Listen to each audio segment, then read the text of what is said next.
Hello and welcome to Under the Abbey Stand. I hope everyone's doing well on this December Monday. Luckily we've got a special extra pod to help cheer you up. We had the pleasure of chatting to minority shareholder Mark Green for a special pod that covers his background, his story of the club, why he picked Cambridge United, the search for a third investor, and his views on the ground redevelopment news from the other week. What you're listening to right now is just a preview. The full interview is an hour long and it's available exclusively for Coconut Tier legends. You can sign up over at undertheabbeystand.com for just £5 a month and you'll get weekly written match previews, articles and extra pod content, including some really great stuff specifically over December. So just head over to the website. It'll all be self-explanatory for how to sign up and you can get the full version of this interview with Mark straight away. But for now, thanks for listening.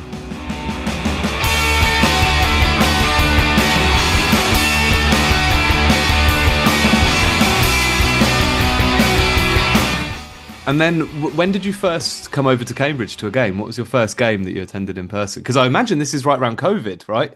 It was right in the heart of COVID. Paul and Adam started talking at the outset of COVID when nobody really knew what was going to happen. And as you know, Paul is well, you might not know this about Paul Berry, but Paul's primary career and business is in the travel industry.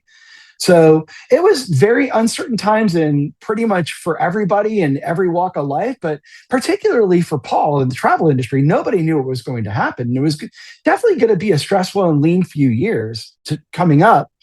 But yeah, my first season, Adam's first season being involved was the promotion season. So yeah, I mean, like in just doing a little bit of homework before the season to be, Cambridge, by the pundits was predicted to be kind of a lower table, maybe even a relegation candidate for that upcoming season. Nobody expected us to start out of the gates the way we did. Nobody was expecting Cambridge United to be a promotion candidate that season. And it was funny because after the first 5 matches, we were top of the table and Paul Berry picked up the phone. He made sure to call me. He said, "Mark, I just need you to know something very important.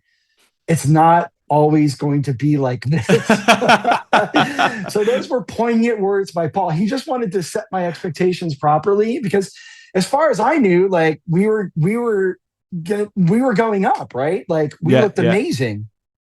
So anyway, yeah, that was my first season. And then my first matches, and this is a fun story, but I actually came over during the COVID season toward the end, the stretch run, starting with that Stevenage match, the 1-0 loss at the Abbey, where we had, I want to say there was 5 matches to go. And we really just needed a couple points to get over the line. And we made it very, very interesting, to say the least. We did. But yeah, I was over there and I was what do you call it? Where you have to stay in your hotel room. Quarantining. I was quarantined for like 10 days. And then I got COVID and then I had to re-quarantine. So I was over there for like over 3 weeks and I spent like 5 days out of a hotel room. But they were amazing. A glorious 5 days. That's incredible. Yeah. So, I mean, what an experience to be your first ever games. What were I imagine then, maybe then when fans were back for the following season, what were your first sort of impressions of the club and the fans and the stadium and everything to do with, what you'd sort of bought into? What were your first impressions? That exceeded my expectations because I really had never been to an English football match. So my thinking was I see myself as basically being Paul's right hand, and I'm here to support and lift up Paul however I can. And my goal has always been to try to be as anonymous as possible. So I remember my first match with fans in the stadium. I just meandered over into the NRE. I found a spot and stood next to the nicest guy named Martin. He's the first Cambridge United fan I met, other than Lindsay Halbert, who was in the stands with me during the COVID stretch run. But Martin. So anyway, Martin and I were able to meet and talk, and he was just the friendliest, nicest guy.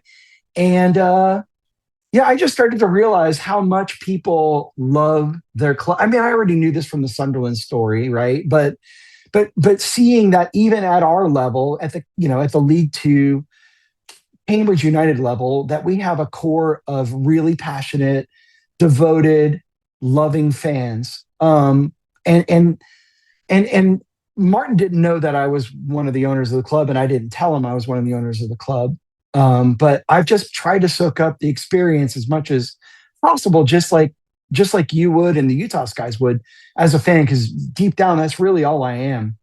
Yeah, sure. I mean, I've got a question here, which is someone asked, how passionate are you about the club now? But I think you've kind of answered that with your, I can hear you get so effusive when you're talking about these memories with the club, and it must be something that's, I mean, has it entered your sort of your psyche, and like you understand now how it's like, it's an obsession, isn't it? It's like It is. it's It is. I, I, I don't know what it's like for you, but there, in America, we used to have this saying, like the thrill of victory and the agony of defeat.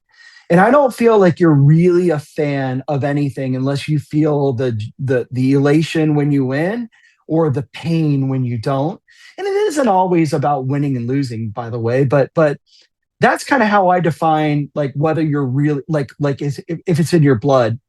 And here in Las Vegas, the matches come on usually at about 7 a.m. And around 7 o'clock the previous evening, I start to get the butterflies, right, on Friday night. And I live for that, right? Like, yeah. so no, I mean it. I am extremely passionate. Like, I couldn't even tell you like what this means to me. It's hard to articulate in words. Yeah. And you talk about the fan base there, and like, getting to know people personally. And I remember meeting you for the first time, only briefly, at Charlton away. You got on the supporters coach, if you remember. I can't remember what the score was that day, but I remember we said hello in the pub before the match. Is there a side of you that, because obviously there's a sort of emotional enjoyment factor that you've just spoken about there with your relationship with the club, but there is a professional aspect or a kind of duty aspect to your role, I imagine. Is it hard to, I mean, maybe it's an easy thing to do, but sort of separate, try not to think, do you feel the pressure of like the fans when you're making decisions about the club or advising on decisions, and have to be a bit not cold-hearted, but do you know what I mean? A bit sort of look at it in the cold light of day rather than the emotion of standing on the terrace. Is it hard to mix those two worlds?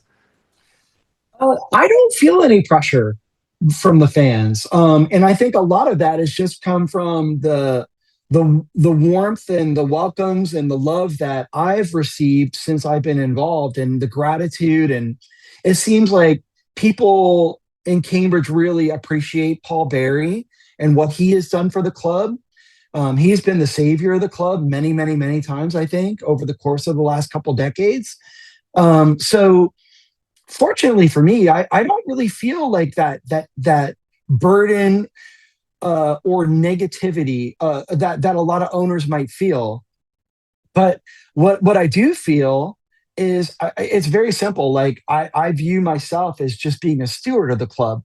Like, you would care for something that you love and that you care about and you want to see prosper and grow. And hopefully you can leave it in a much better place than you found it. And that's how I see my involvement. So first and foremost, I want to be a good steward of the club. I want to be there both financially. I want to be there in terms of like showing up and supporting. I want to be there for Paul. And then secondly, and this is the fun part, all of the reward you get is intrinsic. And it's amazing to be, I guess you'd call it, behind the curtain, to know what's really going on in the football club when everybody else is speculating. That has been an awful lot of fun.